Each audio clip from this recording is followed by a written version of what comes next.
Well, yes, my relation to Derek started because I'm a Liberal, or Liberal Democrat, of course, these days, but I'm a Liberal. And Derek was and has been, all his life, throughout his career, he was a committed Liberal.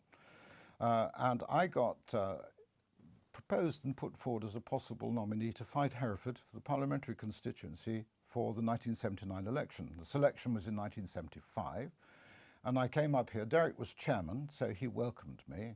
And the first thing he told me was that it was going to be quite a tough business because there was somebody else standing who had stood here before and who didn't want to give up. And there'd been a bit of a dispute in the local party, and it could be a close result, so I should be prepared for anything, which made me feel absolutely fantastic, as you can imagine. But Derek was great, and we had the session. I got selected, and I knew Derek then throughout the rest of my political career here, through until 1987. I fought 3 elections in succession. And he was chairman and then became president, and he was also chairman of the Liberal Club Company. We had a Liberal club at 39 Widemarsh Street in those days. Wonderful, wonderful old building, but it was crumbling. And so they built a new club in the back, and eventually that closed as well, because I think political clubs have found it very difficult to survive these days. Even the Tory club has closed. Great cheers went round in some parts of the county. And there we are. But Derek, as chairman and as president, was a fantastic mentor for me, who was a great support. And being a journalist, he had an eye for a good story, and he had an eye for how to react and respond to interesting things that were happening around the constituency. And he always seemed to know what was going on.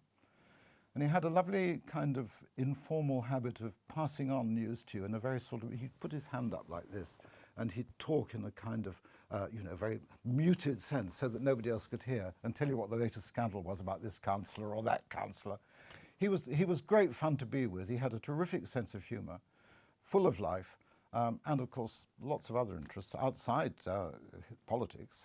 Obviously he earned his career as a television journalist, making films for Harlock and for ATV, as it was in those days. And he had a very, very successful little company, photographic company in Hereford, covering all the usual items, as well as his personal hobby, this great collection of photographs, which we're all able to enjoy. So what sort of political animal was he then? He was, well, first of all, his politics were very definitely left of centre. I think he'd been brought up in that kind of tradition. And to say that he had a detestation of Tories is probably fair, actually. He felt very strongly that there was a kind of landed set here, and something needed to be done about it. And he, of course, became elected as a councillor himself in the late 1970s. And there was that very interesting period in Herefordshire when we still had the old local authority structure before we had our new county. And so there was South Hereford District, there was Hereford City, and then there was, up in North Herefordshire, there were various other council groupings. And Hereford City, which was the heart of the South Herefordshire constituency, was overwhelmingly Liberal for about 20 years. I think we had all but 3 seats on the council for most of that time. And Derek was in the middle of all of that, and loved it. He really enjoyed his political work. I wonder, him being a journalist, a photojournalist, informed his politics in a way, or helped him in any sort of way, do you think? I think that's an interesting question. I mean, I think that could have been a 2-way process, actually. I'm not sure which influenced the other. I think he was innately, I'm sure from the moment he started to think, he knew that he was somewhere politically left of centre. And so he was quite clear about what his objectives were politically. But at the same time, I think you're right. I mean, I think the images, which you can see them actually in some of the photographs, you can see he's got a point to make, and he's going to make it. So I think, yes, there's a sort of 2-way process going on there. So what did Derek share with you about Frank Owen? And I wonder, in your answer, Chris, if you could explain who Frank Owen is, because many people might not know who he is. Absolutely. Well, Frank Owen was the last person before Paul Keach, who most people will remember as being the Lib Dem MP here from, 1997 until he retired in 2010. Before that, there'd been a very long period of Conservative members of Parliament. And the last Liberal to win was Frank Owen. And he fought an election here in 1929, and again in 1931 when he lost the seat again. So he was only MP for a very short period. And he famously said, when he lost the seat at the count, "In 1929, the good people of Hereford elected me as their Member of Parliament. In 1931, the same bloody fools threw me out again. And that was Frank Owen. But he was a classic journalist and a very important journalist. He worked with Beaverbrook. He was quite a close friend of Beaverbrook's. And he did a lot of very important journalism. And he was also a writer, historian. He wrote probably one of the very best biographies of Lloyd George, and he wrote another one, The Three Dictators, and quite a lot of other stuff. He had an interesting reputation, I think, around Hereford. He was loved and hated, as politics were perhaps more divisive in those days than even today. I know that he partied well, and there are stories of bills not paid at the Green Dragon and disappearing off to London back to the Beaverbrook newspaper group. I don't know how many of them are true, but he was clearly a character. But possibly no more of a character than the other interesting person who fought in Hereford a little later, Robin Day, who came here to fight a by-election in 1959. And he really was a character. I can tell you a lovely story that Derek told me about Robin. Robin was due to go out on a tour around the county, talking to the local communities. And he arrived at Langgrove. Derek was with him, and he went into Langgrove Village Hall. And there was quite a good turnout, and he made his speech. And after he'd made his speech, a lady, heavily tweeded, stood up at the back and said, "Mr. Day," he said, "Mr. Day, you're obviously a highly intelligent man. You have spoke with great eloquence. You are gifted in so many ways. I cannot understand why you aren't a Conservative." And he looked her straight in the eye, and he said, "Madam, you're a feudal anachronism." And everybody roared with laughter in the meeting, I have to say, because he was obviously known. What I have to add to that is the fact that Derek, taking me on tour many years later during one of my election campaigns, on our way to Langgrove, told me this story. We arrived at Langgrove, I made my speech. I'm sure it was the same woman. She stood up and said something very similar. So I was able to tell her the Robin Day story. And that was quite amusing, I have to say. I'd love to know who she is, that woman. Yes, I hope she's still around and can hear the story again.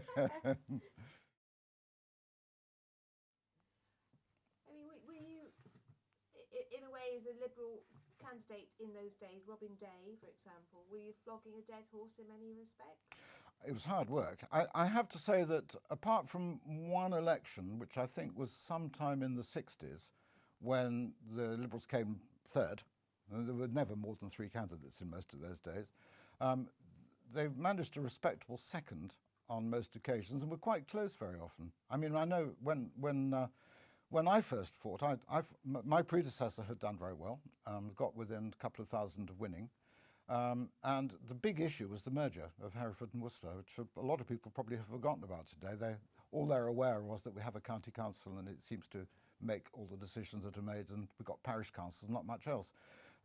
In those days, there was quite a complex local government system, and there were all sorts of difficulties. There was a great campaign to try and get more unitary authorities throughout the land, and it seemed at the time to some folk that it could never ever work for Herefordshire alone, so they went for this merger with Worcester, and that was immensely unpopular with Herefordians. They felt that they were having their land taken away from them, that they were having their paintings taken away from the Shire Hall, everything that came up. There was very, very severe anger, so much so that in one of my election leaflets, we actually started off with the line, the people of Hereford are angry, which they were, and that was a Derek line. He was absolutely right. He was very good at sussing out the right kind of language to use in a particular situation. So I'd like to unpick that a little bit. Mm-hmm. So where do you think that came from? Was he driven by politics, by journalism? Did he know his patch so well? Did people like? He did know his patch well. I think he was driven by an overwhelming sense of fairness and justice. I mean, the photographs around, the hop yards and so on, I think there you see him wanting to talk about the ordinary people of Hereford. And he was angry that so much of Hereford was owned by people who didn't really have very much to do with the ordinary people or what the ordinary people did or wanted, the vast majority. I think he was quite angry about all of that. I mean, he was never an angry man in the sense that he shouted or blasphemed or whatever. He was a quiet, angry man. But inside, he was passionate, absolutely passionate about the need for there to be a different system and a different regime. So we have this fantastic collection of Robin Day on the campaign. Derek must have been there every step of the way, Yes. photographing, documenting it that way. And you have these pictures of people gathering. I think there's one at the livestock market, actually. Yes. As you were saying. Yes. It's a different political game then. Yes. It was a different political game. I mean, even up until my last election, public meetings were still comparatively well attended. I mean, now there are very few public meetings. They're nearly all organised by the churches or by the farmers, but political parties just set up their own meetings. I mean, in my last campaign in 1987, I had 35 public meetings. They're in little villages all over the place, some of which I actually got to on time because Derek used to drive, and he had a big Mercedes, and he used to drive at funeral pace. We used to normally make the first meeting. By the time we got to the second, they'd all gone home. No, it was a very different environment. And the highlight of elections was eve of poll, when there was always a big rally in Hightown, and the political parties would take it in turn to put up their speaker. And you'd get a couple of thousand people. I mean, it really was dynamic and exciting. But of course, there was very little news reportage in the way there is today on television or the media generally. And there was not so much excitement around, I guess. An election was an exciting opportunity, and politicians were still trusted and believed to a greater or lesser extent. So it was a different age.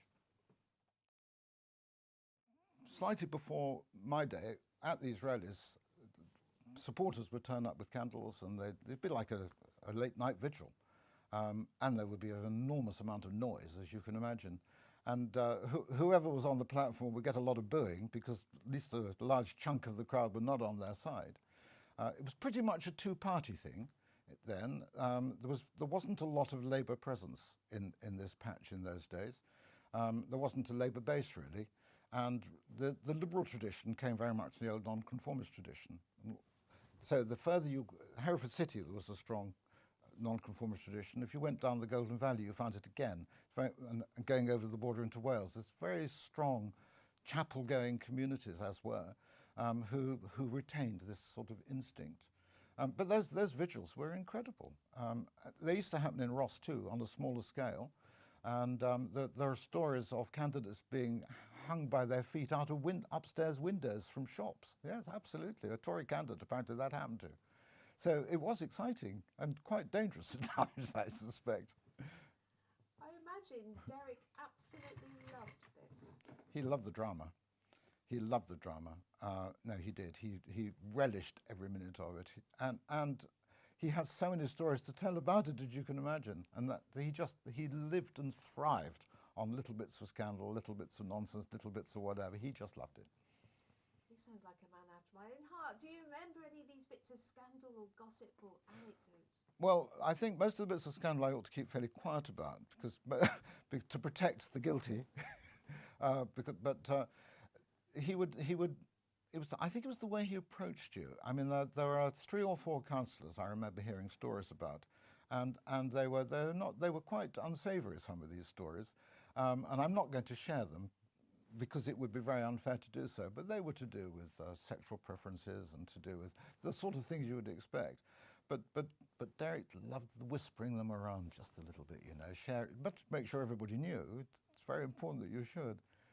And he also, I remember the first time I attended a meeting in the Hereford City, in the town hall. It was a kind of mayor-making session. And I was warned that there were 1 or 2 Tory characters who could be quite offensive and aggressive, and probably would be. And one of them, one of the female Tory councillors, actually bashed my wife's arm really hard, walked past quite deliberately. And Derek sort of quite wise to give warnings about these things. You needed to watch out a bit in those days.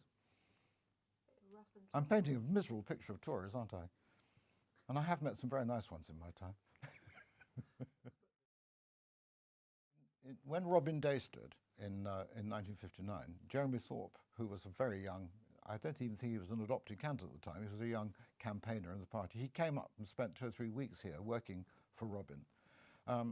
And then the next time he came to Hereford was for my adoption meeting, which was 20 years later. And he hadn't been near the city in the meantime. And after the formal adoption, we went for a walk around Hightown, and 20 or 30 people came up to him and said, "Jeremy, how are you, how are you?" And he remembered nearly all of them by name. he had an extraordinary capacity for remembering people's faces and names, and not just their names, but how are your children, what are they doing, have they gone to university, all that sort of thing. He was quite extraordinary that way. So Derek would have known Jeremy too? Yes, he did. Oh yes, yes, and I think like many of us in the party, despite everything that has come out subsequently, none of this was known at that time, despite everything that's come out subsequently, it's difficult not to have a soft little bit of fondness for some of the happy memories about Jeremy. He was quite a magnetic character. Walk into a room, it would go quiet. And he was very eloquent and very funny. I remember him, I know this isn't about quite on the subject, but I do remember on one occasion at one of our party conferences when Edward Heath had just become leader of the Conservative Party, he said of Edward Heath, he reminded him of being a Christmas pudding around which nobody had yet succeeded in lighting the brandy. And that was a very typical Thorpism, very good at those sort of witty little remarks. So Derek's role during campaigns, what was it? Well, first of all, he looked after me and he drove me almost everywhere. He also took overall responsibility for all the literature that we put out and helped to write it, took the photographs for it.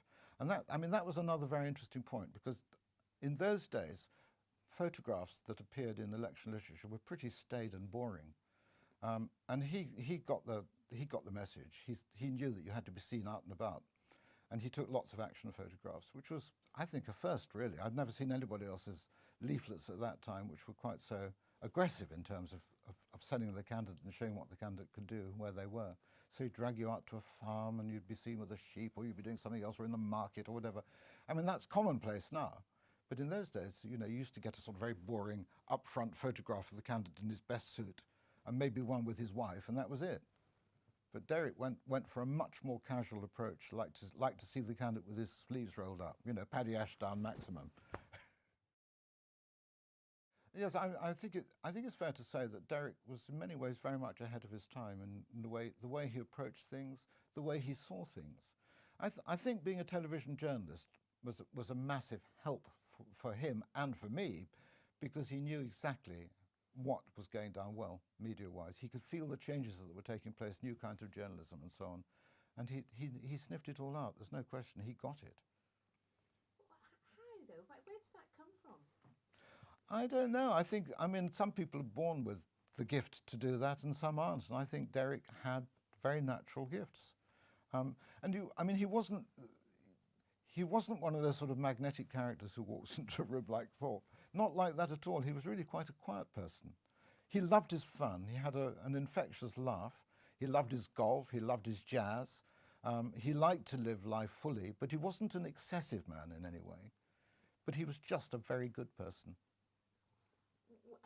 I'm just wondering, when he was driving you around, and was it also an opportunity to pick up stories?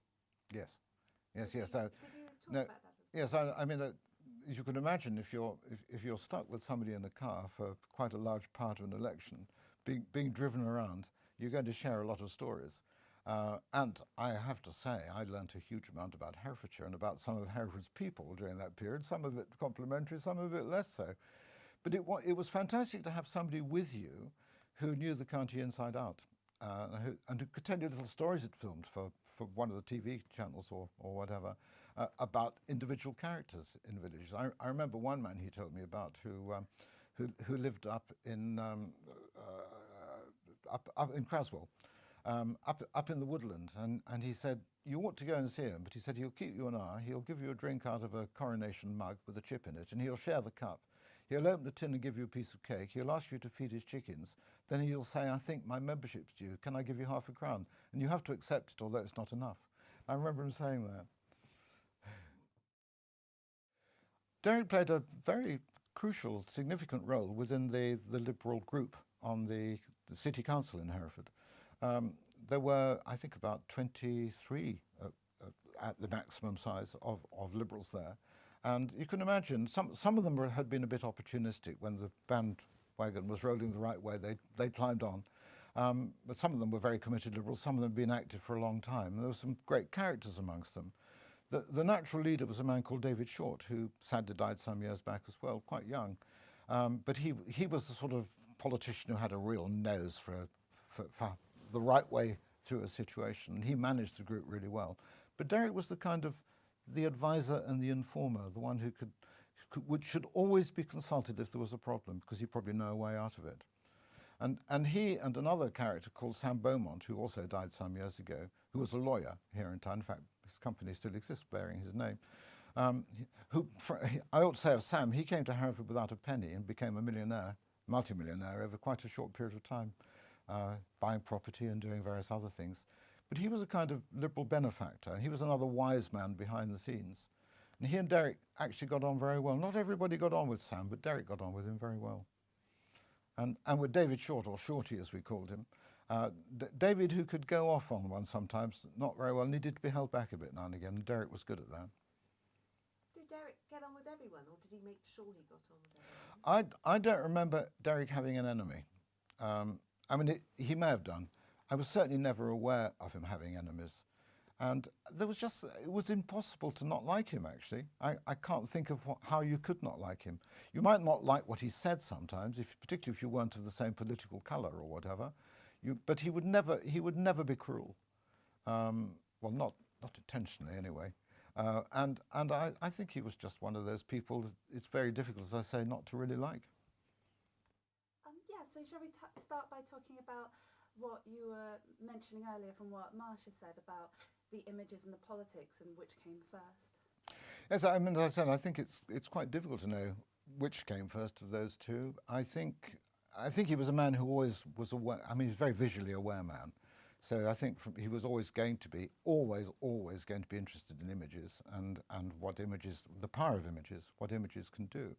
But his politics were very, very intense in a quiet way. And he was very passionate in a quiet way.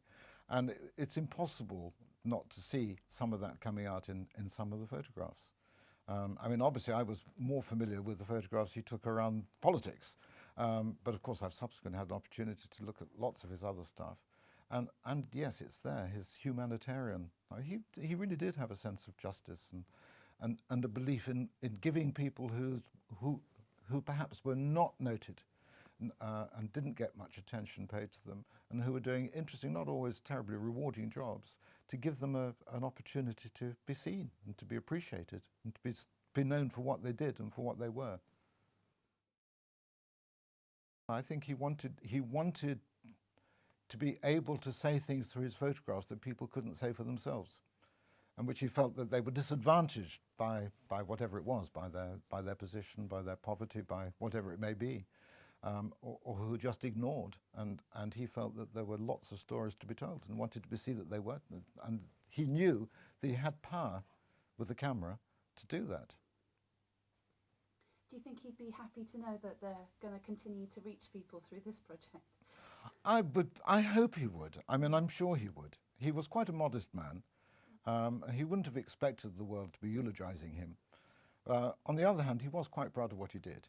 And he spent so much time helping other people, whether it was people in politics or people elsewhere. I think he perhaps might have reached the stage where he thought it'd be quite nice if somebody helped him to share what he'd done with a wider world. And I'm so glad it's happening, because there's wonderful material there which people should and will enjoy. And there are a lot of things that people don't know about Herefordshire's past. And it's a great opportunity to learn so much. Absolutely, I've definitely learned a lot through helping out with this project and seeing Derek's work. Good. That's lovely. You said that Derek loved, among many other things, he loved his jazz. He did. And so I've heard, because it's completely disappeared now, there was a sort of a jazz scene in Hereford. There was quite an active jazz scene in Hereford, and in fact, not just Hereford. Down at Pengethley Hotel, there was a jazz club which met very regularly, and there was a bit of jazz down in Ross.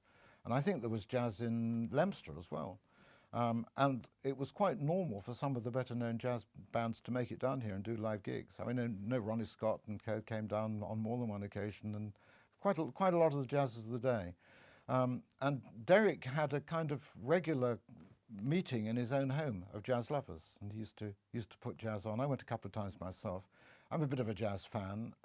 In fact, when I first came here to Hereford, as a candidate, I was actually working for the City of London Festival, and I organised their popular events programme, and jazz was a very important part of what we put on.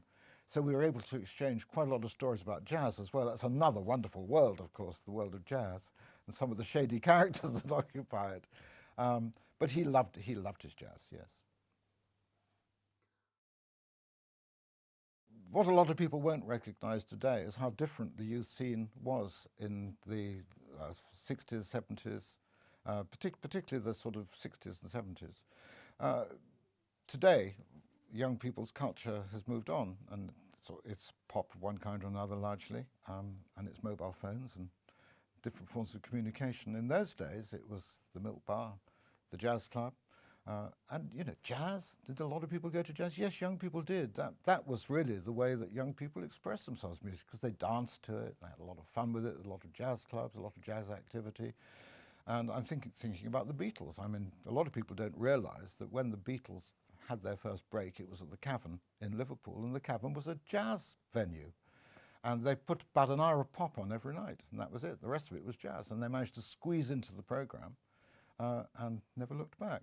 But jazz at that stage was the predominant young people's way of expressing themselves musically. Pop was just coming in. Remember, it was kind of, Elvis was around, and there were some big names emerging from America, and a few over here, but it was still a long way before the Rolling Stones and the Beatles really took off. And did life in Herefordshire reflect that overall shift or preference? Yes, I think it did, but of course something else happened which had a big impact and is still having a big impact, and that's as more and more young people left Herefordshire. When I first arrived here, a lot of young people stayed because there was work and there were opportunities. But I think over a period of time, particularly once we started to open up the universities, and remember the great beginning of the Blair period, when the great campaign was to try and get 50% of young people to go through university. Well, that meant a lot of people went away. And when they went away, they didn't come back again, or didn't come back until they were in their 30s and 40s and wanted to come back with their young kids to be back here. So that had a huge impact on the sort of venues which catered for young people.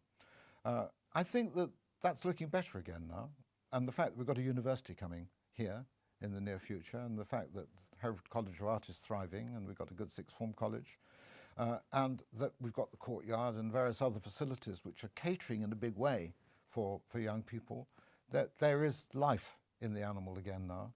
And I hope that as the city centre continues to develop, that more and more young people will be encouraged to live in the middle of the centre, and that we will make opportunities. So it just changes the profile of a place. It's very interesting. If you go to any city which has got a university, you'll find that there's much more life generally for everybody. Everything thrives. You go to Bath, go to Bristol, they're very good examples. They're a buzz. Hereford's been missing that, and it's going to have it. It's great. These are obviously difficult times for the Liberal Party, or the Liberal Democrats, for all sorts of reasons. They are difficult. And there's a long way to climb back if they're going to come back. I think the first thing he would be saying is you've just got to dig in. You can't put candidates up at election time and expect them to win unless they are already deeply bedded into the community. He would have said, get in there, do it. Select candidates who mean what they say, and make sure they stick in there, and that they have got a track record, they've got something they can talk about, that they've done for their community, rather than expecting people to vote for them having done nothing. And I mean, in fairness, I think that's pretty much what's going on. But he would have supported that, and he would have been very, very keen to see people digging in. He would also, I think he would want the Liberals to be more critical, and sometimes they are, of their local opponents. I think he might think that we were a bit too kind, and he'd perhaps be giving us a few suggestions about opportunities that existed to be a little more critical, to keep an eye on what's happening from our local Tory MP and so on. He wouldn't want things to pass that shouldn't pass. And he had a pretty good idea what was happening up in Westminster as well as down here. And I think he would have been tipping the wink and saying, look, this is an opportunity, you should be saying something about this, whatever it is. He'd be using his quiet strength. Yes, his quiet persuasion. He would. So just thinking about the ways in which Derek's photographs are still effective. They're not just nostalgic, perhaps they reflect something about the humanity of the subject. And I don't know if that's something you feel comes through as photography. I think it does. I think it's really important when people look at his photographs that they don't look at it just as a trip down memory lane, because it's not what it is. I mean, of course it is that, and it's really important that we can see how life was, but the message there is that there was somebody taking photographs of life as it was then, and we need people doing that now. We still have things that need to be recorded. It never stops, this process. And he showed how to do it. And he showed how, in a humanitarian way, to bring out the best in people. And I think that's really vital. I mean, there's too much snap photography these days. It's too easy to take photographs without thinking what you're doing. And I think that you know, he would have despised the selfie. I think Derek was there to tell a story through his photographs, and it's a story which we need to keep telling in our society as it is now.